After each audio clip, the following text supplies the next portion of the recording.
Somebody who knows a thing or two about energy is Texas Senator Ted Cruz. Senator, I would imagine instead of doing an idiotic deal with the mullahs of Iran and sucking up to the murdering thug dictator in Venezuela, Maduro, and begging OPEC only to be rejected again and again and again to produce more oil, I would imagine Texas, Oklahoma, Alaska would be very open to producing as much as possible in terms of oil, and West Virginia and Pennsylvania and Ohio would be open to giving us natural gas. But what do I know? I'm just a talk show host.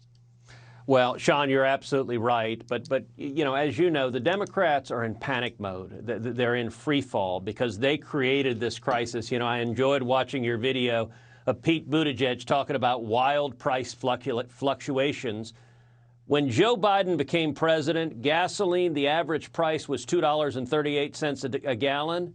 Today, it's $4.23 a gallon. It is nearly doubled in 15 months under Joe Biden. They've waged a war on domestic energy production. They canceled the Keystone Pipeline. They shut off leases on federal lands. They shut down drilling in Anwar.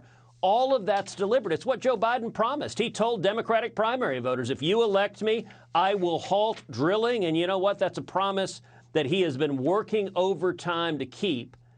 And now the Democrats are in panic mode because they realize that people don't like paying $4, $5, $6. You know, in California, it's nearly $7 a gallon for gas.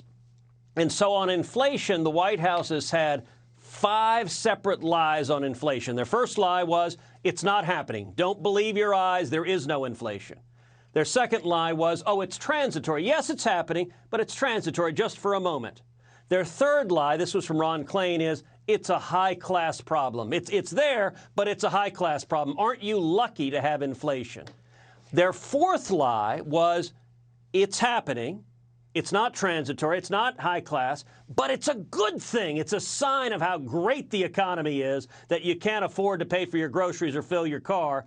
And then lie number 5 that every Biden apparatchik is repeating is Putin, Putin, Putin. They've decided politically, let's blame this train wreck of a Biden energy policy on Vladimir Putin. Well, you know what? The gasoline prices had ridden 48% before Putin invaded Ukraine.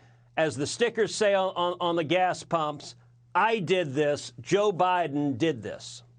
You know, and what do you make of the president, for example? I thought his trip abroad was a disaster, telling our troops, oh, you'll get to see it in Ukraine yourself, revealing that our troops, America might be training Ukrainian troops. I doubt that's something that maybe we wanted the world to know or Vladimir Putin to know. I would consider that in the covert operation, plausible deniability category.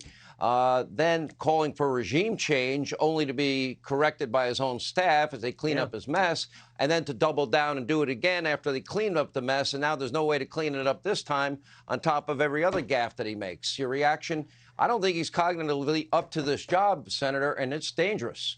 Look, it's gaffe after gaffe after gaffe, and the White House team desperately tries to keep him away from public scrutiny. Is it a gap, or is he in a cognitive decline? It seems to me obvious.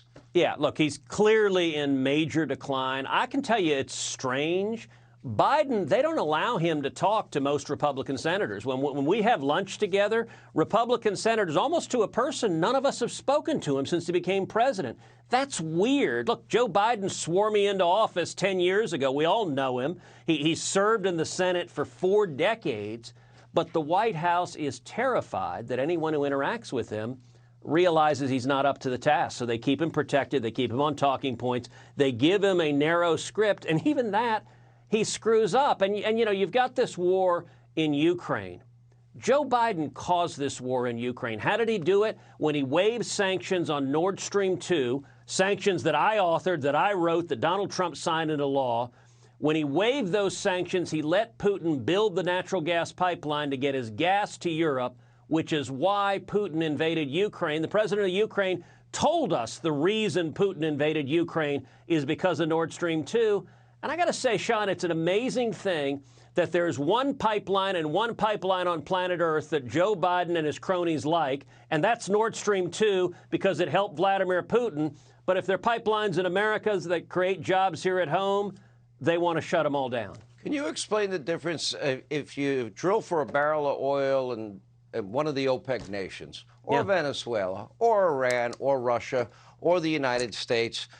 Explain to me what the difference is in terms of the impact to Mother Earth, because I would argue our guys probably do it cleaner and better than anybody else.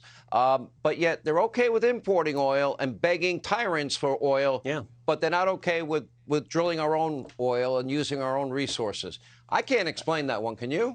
You're exactly right. America produces oil and produces gas cleaner than just about anybody else on Earth. And what Biden has done is hammered U.S. production and shifted production overseas. To give you an example of that, natural gas production in the United States, in Texas or in Pennsylvania and Ohio, it is about 6 times cleaner than production in Venezuela. But Biden wants to put billions in the pockets of Maduro in Venezuela, of the Ayatollah in Iran, of Putin in Russia.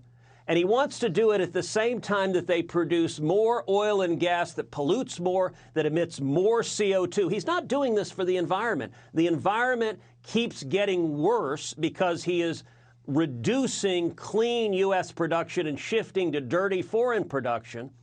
But the thing to understand when I talk to leaders in the energy industry is listen, you can't talk to the Biden administration with facts or reason or substance. It's insane. They are zealots. This is a religious conviction. They want to bankrupt all American energy domestic production, and you're seeing the results at your gas pump.